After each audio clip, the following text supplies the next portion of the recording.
are so excited because you have come to a great show. We have our main stage musical show that's happening. Hallmark. Indeed, the whole cast is going to be performing a Hallmark-style musical. It's going to be cheesy and lovely in every freaking way. And then, before we get to the first act, for those of you that have no idea how improv works, here's how it works. Everything you see done right here on the stage is completely made up. We don't know what we're going to say or do, or what you as the audience are going to suggest to us, which brings me to my next point. You'll get an opportunity to inspire the show a little bit.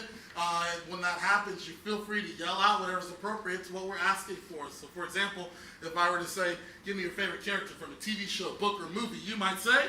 Naruto. What is that? Naruto. Yes, I know that one. If Naruto had gone to rehab, chances are Naruto was probably addicted to ramen. What is this over here? Ramen. Yeah, of course. You see Naruto at Goro Chicken just eating it up, and it's so delicious, and completely addicted to it. So that's how it works. Here's the wonderful thing. Once we are no longer asking for suggestions, you no longer have the responsibility of yelling out during the show.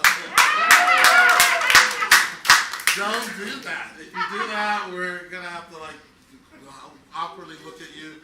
If you continue to do it, you're going to have a big black guy who's hosting the show come on, act like he doesn't sleep with men, get on top and say, get out, please. So just don't make me do that. Not me, someone else. So who knows? Are you ready for your first act of the night? This is a very, very funny, very popular group here at OKC Improv. We want a lovely duo. Some of you have wrote lovely time periods on that. I will let them explain what all of that is about. Get your hands clapping. Make some noise for Partners in Crime!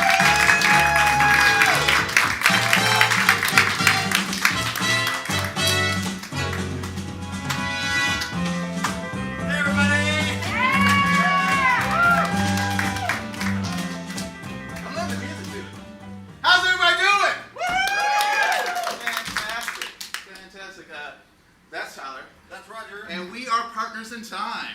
Thank you. Normally that's when people storm the stage. But it didn't. What we're doing for you tonight, if you haven't heard, is Tyler and I are going to do like a Hallmark movie, like really cheesy, really funny, but we're going to make up music for it the whole time. Just 100%. That's not what we're doing. That's what the next troupe is doing.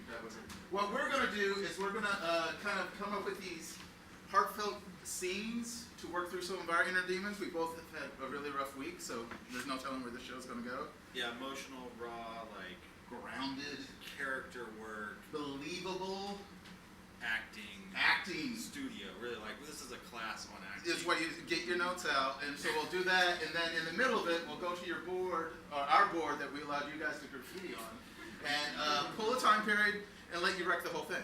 Yeah. And just try and fix it with that time period. By a round of ho ho ho's, how many of you have put a time period on this board? Sam's here. All right. To help us get started, though, we're going to need some help. What was your favorite toy at Christmas time when you were a kid? Barbie Dream House. All right. Barbie, I got all of those. Bicycle. It's still going. And for me, what is like perhaps one of your favorite Christmas characters and or Christmas story? Christmas Story. Grinch. Charlie Brown. Ralphie. Die Hard. Die Hard. The character of Die Hard. I love the character of Die Hard. Buddy the Elf. And Buddy the Elf. Okay. We'll try to remember some of that. And then, so when lights come up. One last thing. This is so close. The show almost went through. We would do without this. Sometimes we know we're done with the scene, and we're not always great at letting you guys know we're done with the scene. So to help us communicate that to you guys, think of a weird sound you think time would make. Okay, got it. So, perfect. All right, when lights come up, Partners in Time. Thank you. Thank you. Thank you so much for coming. You're welcome. No need to thank me so much. Oh, no, I guess it's just my elfish voice, and so my sarcasm's not really coming across. But thank you for finally showing up to help me put together some of these wooden rocking chairs. Christmas is nigh, Billy. Well, Sammy, I've just been very busy with the sleigh. Just the sleigh. Just you have all year to do maintenance on the sleigh, Billy. I have to do my final polish. It's got to look good for the big guy. You want to know what needs to be polished? Wooden chairs. Little kids just ride in a wooden chair without a polish. You know what that means? Splinters, infections, amputations. Who wants to start the new year off? Excuse me. Santa's always had a caveat emptor. Buyer beware is what that means. With his toys. No liability for us or the big guy, okay? My concern isn't the legalities of it, Billy. My concern is if a wooden horse that I've sweated into all year then maims a child, and then they have to spend New Year's Eve not knowing how to count down from 10 because they only have 5 fingers left. That's a big splinter. Infections, Billy. I guess in this day and age, of course, it's the time that snow is poisonous. Well, yes, there's so much else going on. Children have a rough time, I get it. They can't go out and play in the snow anymore. They have to stay home and ride wooden horses. The I thought only that maybe our toys that are dangerous, make them stronger, make them better, grow up to be stronger adults. Make the world a better place because we almost kill them with our toys. Hey, Billy, don't you think that us chopping down all the trees that make wooden horses is the reason the earth's been poisoned and spits out deadly snow? Yes! So we're on the same page. Same page. So now you know. Yes. Thank you. At least one little boy or girl will not die from Not die from a splinter, but Splinter they will that die from this took us. lead-based paint. We can't protect them from everything. Also, this is how I paint. Because that one spot's very good. Yes.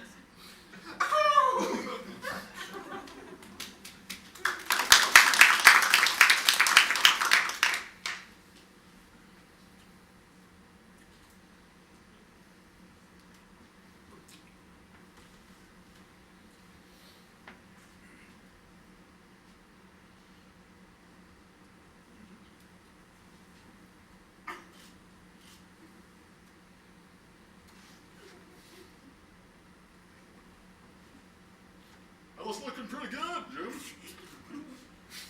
Well, look how bright it is. Yeah. Really went all out this year. Bought out the store, all the Christmas nights. Set up a coffee table. Yeah, right out front. I don't blame you. I mean, people are going to come by. They're going to want to stay and look at it. It's like staring into the sun. If the sun was more festive. Like a festive sun, like a holiday sun. A jolly sun. A jolly sun, like That was my plan. like that scary one from the Teletubbies. I had a dream. No, my family was like, can we put a big, like a baby's face in the middle of it? And I was like, nope. This is a jolly, Christmassy sun. A big important part of the holidays is telling your family no when they ask for things. Especially comes when it comes to decorating the house. Decorating the house. What I love here is on this side, you took out that whole load-bearing wall, and now it's just candy canes. Load-bearing candy cane. Yeah. It checks out. It does show that I did squirrel. that. Well, there's nothing we know better than you make a hell of a cup of coffee so everybody can stand and enjoy your work. And 2, you're good at math. Those are 2 things we know about you. That's all the neighborhood ever says. Just, oh, you're so great at decorating and math. Even in this Hey. game. Oh, Go ahead. no, feel free. Just saying, there's a lot good about you too. Oh, you're just saying that. You're one of the most supportive neighbors on the block. All the other neighbors hate me. Oh, Filed a lawsuit against me to try to get me to shut down these lights because they can't sleep at night. Okay, yeah, there's 3 things we say about you. 1, you're a hell of a decorator, good at math, we're all suing you. Yeah. Oh, you're going to the lawsuit too? I mean, not me, the wife. Oh. But, you know, Those wives. it's that time that toes were replaced by fingers. Yep. And so just watching you put up all those lights was a trip. It was such a hoot for me It's to so watch. much more efficient when you have twice as many hands. Yeah. 2 up here, 2 down there. Sometimes I can't get it off with my hand fingers. I got to get it off with my toe fingers. Right, they're much stronger.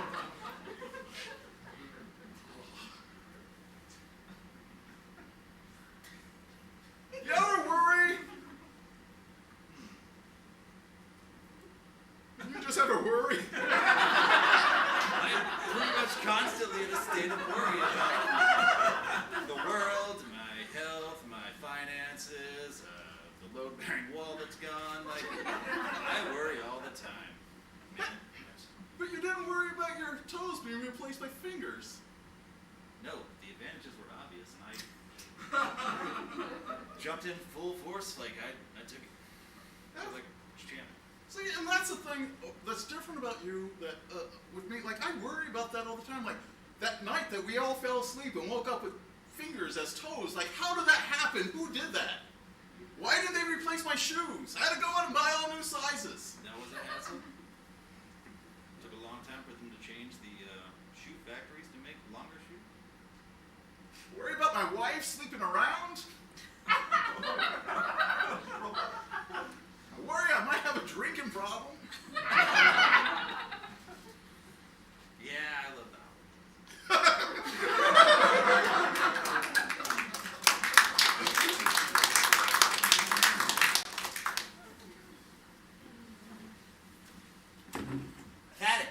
I've had it, okay? I'm done. Sit down. I'm done! Sit down. Maybe I'll change your mind. Just can't take it anymore. Feel better? No. All right, then stand up. Let's rank around it. All right. It's not going to help. Expend some of the energy. How many dream houses does she need?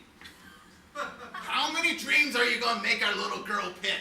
If she has 20 dreams, let her have 20 dreams. The world's going to crush that out of her. We don't have to be the ones that do it. She's just,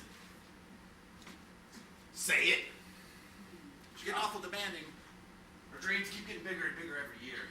Good. Good. Let Linda live her life that way. She's dreaming us out of house and home.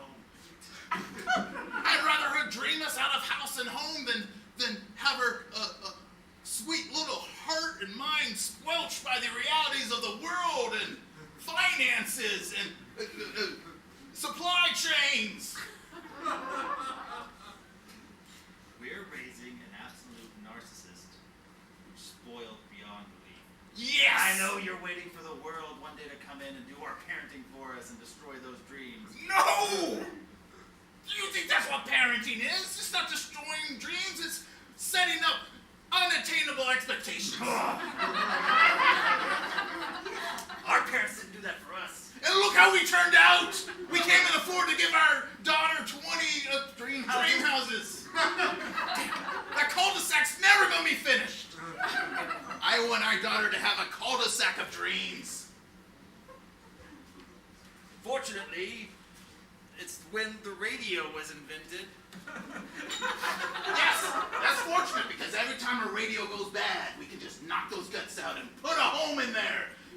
Radios are huge right now. They're giant. They're the size of a dream house. I got you. I'm on board with that. Yeah. People don't even know how to operate them. Especially for a little girl. She could live in it, that's what I'm saying, because they're big. I get it. Everyone's on board right now. Carl, I want our daughter to be able to live in a world where her houses are made out of dreams. And she can listen to people who aren't even in the room with her from across the country through a staticky, like, talking through a cardboard tube sound. We got to listen to the president the other night. He was by a fireside, according to how they let it out. And I'm not sure if the crackling was from the radio or from the fire. Magic! It's magic in the world. We're already living in a dream house. We're living in a dream time. Right. Maybe I should be grateful for what we have. I mean, there's nothing that's ever going to be cooler than radio. No. Reach the pinnacle of technological advancement. And they're always going to be as big as a cabinet. They'll just get bigger and bigger. And then people will be actually living in radio houses. I know that sounds weird to you and me, just two turn-of-the-century guys who are married, raising a daughter on her dreams. But we're traditionalists. Right? Just trying to have a good Merry Kwanzaa for our baby. Like the people we are in the middle of the century. Right? Carl, I know you worry that maybe you not being able to build more dream houses for our little girl makes you feel like maybe you're not as much of a man as you were, as I am, or just anybody. But maybe you're not a provider like others are. But I gotta tell you something, Carl. Look where we're standing right now. This is the dream house you built.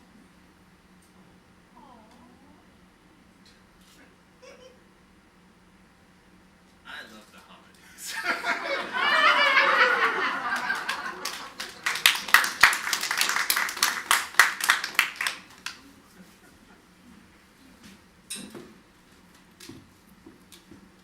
It is important for this plan to go off properly, for it to happen on a holiday.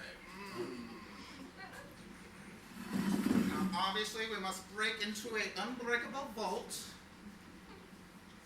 Yeah. Take millions and billions of dollars, Yeah. cover our tracks, and all that is the easy part. But there must be a holiday happening to cover our intentions. They must be having some sort of holiday party. A skeleton crew, both at the building and at the police stations. Nobody works during the holidays. Yes, nobody must. Except for us. Yes, naturally, because we are committed to our craft, our art. So I'm thinking about Arbor Day. That's very big. Very big. We always It takes a long time to plant trees. Maybe They will be very distracted for so long as they wait for the tree to grow. Yes, I love your. Yes. No, yeah. Oh, no, It's a spot-on accent. I love it. Oh! Yes. Yeah. If you get going right on the border of one country and another country, you're going to have the accents of both countries. That just makes sense. Trying to describe me, they're like his accent was all over the place, so they never can tie me down. Yes. Hell omelette du fromage, yes. Heil. But in this day and age of caveman, will we be smart enough to outwit the cavemen on their holidays? We know that cavemen love Arbor Day. They're big fans of Labor Day. They love the Labor Day. But us Neanderthals, much more highly We've evolved. had an astoundingly successful rate of heists. Heists, so many heists. We pretty much are. We've evolved to a point where we're much smarter than they are. What I love is that you still speak with a caveman accent. That's how all cavemen sound. Is the way you sound. Nothing against you. I don't want you to think I'm saying you sound dumb. I'm just saying you speak like dumb people speak. That's all I'm saying. And that one time you're like, cool, what is that over there? And, yes, and he took everything. Hey, you guys should tell me that every time.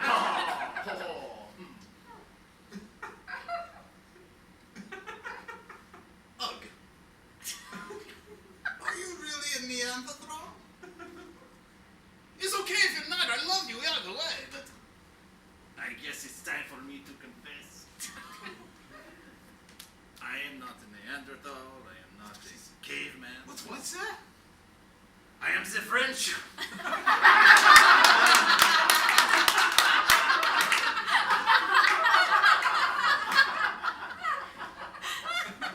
We Prove it! I will need to see some sort of proof. Is there something Oh, prove it. Yeah, see, I have a funny little cap here, which is called a beret.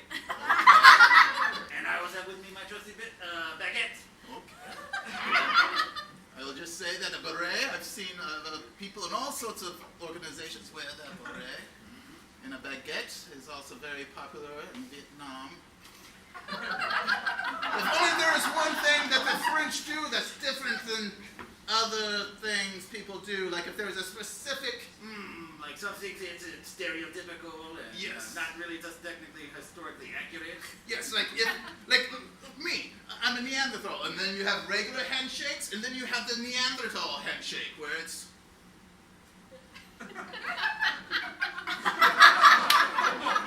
we get our finger... You're being very intimidating. You're trying to scare me. No, I'm just saying, so if there's any sort of French something that could prove that you're French. A French wink? No, that doesn't make any sense. Oh, what is that I hear on the lock in the air? Hey, maybe the cavemen should mind their own business. Surely that will prove that you're French.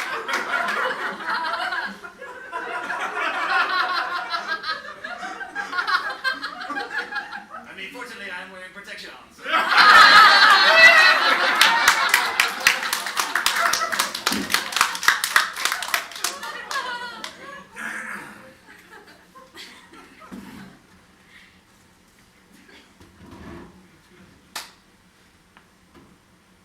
I know exactly what you need, sir.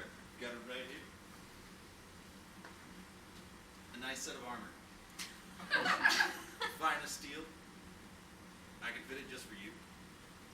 Protects you, chest, stomach, groinal area, and the legs. Full body. I'm not going to say I don't like it. I love it. Of course you do. It's the armor. It's one of the coolest things. But I worry.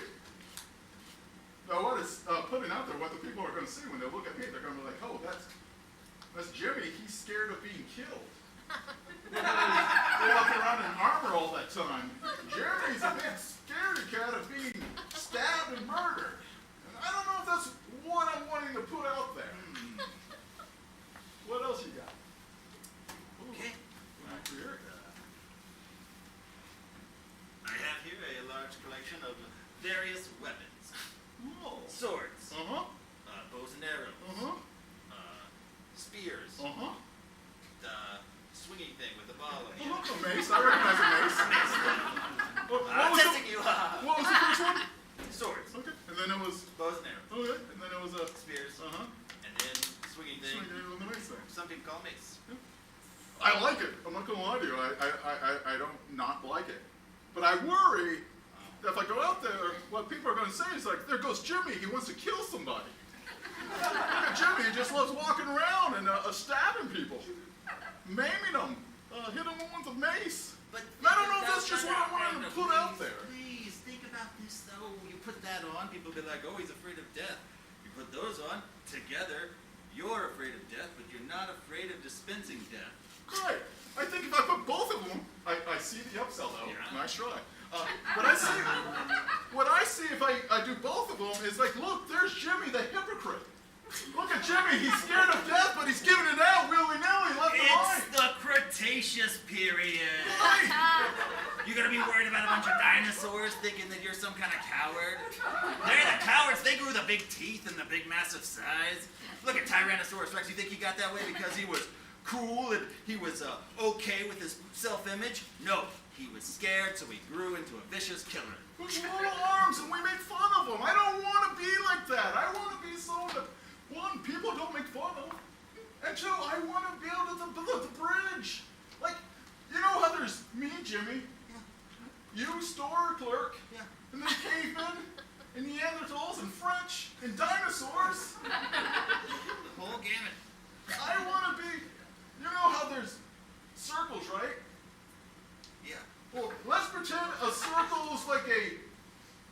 representation of people. And so you have one circle that's here, and that's the dinosaurs. Right. And you have a circle that's here, and that's the French. Right. You got a circle down here, and that's the cavemen. You got a circle Oh. over here, and that's the French. Again, they get two circles. You got a circle that's Neanderthal. I want to be right here in the middle. You want to Look be at Jimmy. Jimmy in the middle there. a French caveman dinosaur? Bring me that suit. Bring me that outfit. Yes. Why didn't you say so earlier? I'm getting right over here. All right. Oh, it's magnificent.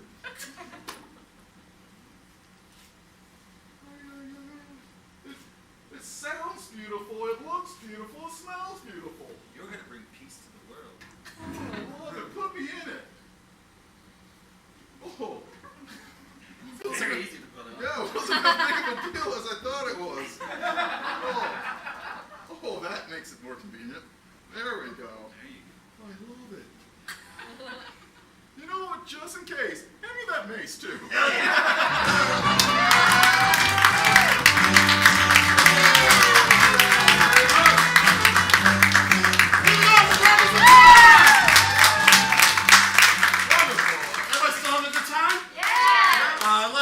So what we're going to do is we're going to take just a quick intermission to get all set up for the musical that's going to be coming up. But before we do, I want to let you know we offer classes here at OKC Improv. And you, yes,